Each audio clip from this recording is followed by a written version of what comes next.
안녕하세요. 늘푸른 건강박사입니다. 많은 분들이 걱정하는 치매는 지난 영상에서도 설명드린 적이 있지만 알츠하이머, 혈관성 치매, 알코올성 치매 등 다양한 종류가 있습니다.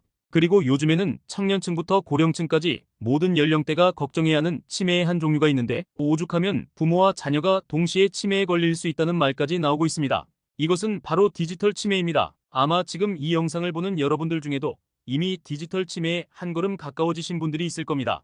먼저 디지털 치매는 약 2004년도쯤부터 나온 용어인데 근래에 들어서 스마트폰의 발달로 다시 수면 위로 떠오르게 되었고 디지털 치매의 뜻은 이름 그대로 전자기기에 지나치게 의존하여 생긴 치매입니다. 실제로 요즘 남녀노소를 불문하고 많은 사람들은 스마트폰이나 컴퓨터 등 전자기기에 의존하면서 스스로 계산하고 인지하고 저장하는 능력이 많이 떨어졌다고 합니다. 모든 치매가 그런 것처럼 디지털 치매 또한 처음에는 가벼운 증상으로 시작해서 경각심을 갖지 않는데 그 상태가 지속되면 치매가 악화되어 돌이킬 수 없는 상황에 이르게 됩니다. 만약 지금 영상을 보는 여러분이 10초 안에 어제 점심 식사로 먹은 메뉴가 기억이 나지 않는다면 이번 영상을 더욱 유의 깊게 시청해 주셔야 합니다. 오늘 영상에서는 디지털 치매 자가진단 문항을 소개해 드릴 것인데 본인이 디지털 치매 위험군에 속하시는지 확인해 보시고 디지털 치매를 예방할 수 있는 간단한 방법 3가지를 소개해 드리면서 영상을 마무리하도록 하겠습니다.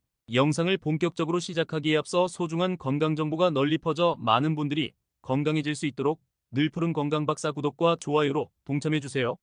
먼저 디지털 치매에 대한 자가진단 10가지 문항을 알려드릴 것인데 이 중 본인에게 해당되는 것이 몇 가지인지 체크해 보시길 바라겠습니다. 첫 번째, 외우는 전화번호가 3개 이하이다.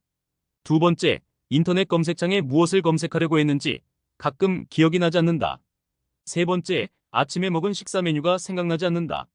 네 번째, 계산서에 서명할 때 빼고 손글씨를 거의 쓰지 않는다. 다섯 번째, 처음 만났다고 생각한 사람이 전에 만났던 사람인 경우가 있다.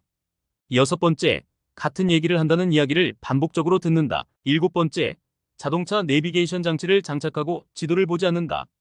여덟 번째, 기존에 알고 있던 한자나 영어 단어가 기억나지 않는 경우가 있다. 아홉 번째, 애창곡도 가사를 보지 않으면 부르지 못한다. 10번째, 가까운 사람과 대화 중 80%는 SNS 메신저를 사용한다. 방금 보신 10가지 중에서 만약 2가지 이상 해당되신다면 디지털 치매일 수 있습니다. 다시 한번 강조해드리자면 디지털 치매는 처음에는 가벼운 증상으로 시작하지만 이것이 계속 지속된다면 자신뿐만 아니라 사랑하는 주변 사람들까지 힘들게 하는 치매라는 악마의 질병에 본격적으로 빠져들게 됩니다. 모든 치매는 사실상 치료하는 것은 매우 기적적인 일이고 상태가 악화되지 않게 유지하거나 예방하는 것이 최선인데 오늘 말씀드린 디지털 치매는 다른 치매들보다 노력을 통해 쉽게 충분히 예방할 수 있습니다. 그렇다면 지금부터는 디지털 치매를 예방하기 위한 3가지 방법을 소개해드리면서 영상을 마무리하도록 하겠습니다. 우선 디지털 치매를 예방하기 위해선 꾸준한 신체 활동을 유지해야 합니다. 요즘 많은 분들이 휴식 시간에 소파나 침대에 누워서 스마트폰만 보며 시간을 보내시는 분들이 많으신데 하루에 30분 이상 걷기 운동만 하셔도 치매를 예방하는데 큰 도움이 됩니다. 일주일에 3번 정도 걷는 것도 치매가 약 20% 정도 예방이 되는데 일주일 내내 꾸준히 걷기 운동을 하는 분들은 치매가 70% 이상 예방되는 효과가 나타났다고 합니다. 즉,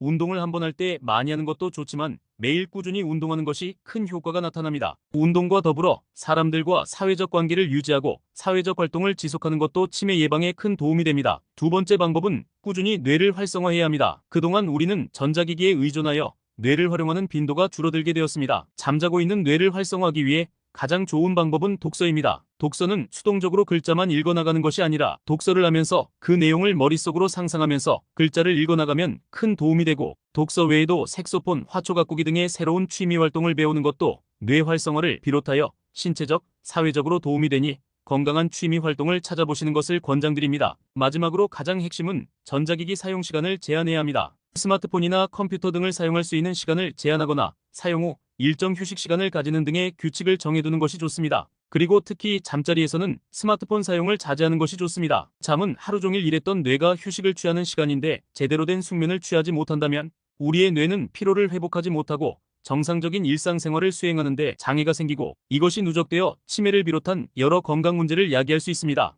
이 외에도 스마트폰 화면의 밝기와 글꼴 크기 등을 본인의 시력에 맞게 설정하고 사용하는 것도 중요하고 건강한 식습관과 꾸준한 운동은 치매뿐만 아니라 각종 질병을 예방하는 데 가장 효과적인 방법이니 잘 실천하셨으면 좋겠습니다. 현대의 모든 사람들은 전자기기를 통해 편리함과 위협을 동시에 받으며 하루하루를 살아가고 있습니다. 이제는 전자기기 없이 살아가는 것은 불가능할 정도로 많은 발전이 이루어졌는데 아예 사용하지 않는 것은 당연히 말이 안 되고 지금부터라도 전자기기의 사용 빈도와 의존도를 줄여서 노련하게 사용하시고 오늘 알려드린 방법으로 뇌 활성화를 통해 디지털 치매를 충분히 예방할 수 있으니 지금 이 영상을 보신 여러분들도 잠시 스마트폰을 내려두고 치매 예방을 위한 자신의 건강한 생활 패턴을 구상해 보시면 좋을 것 같습니다.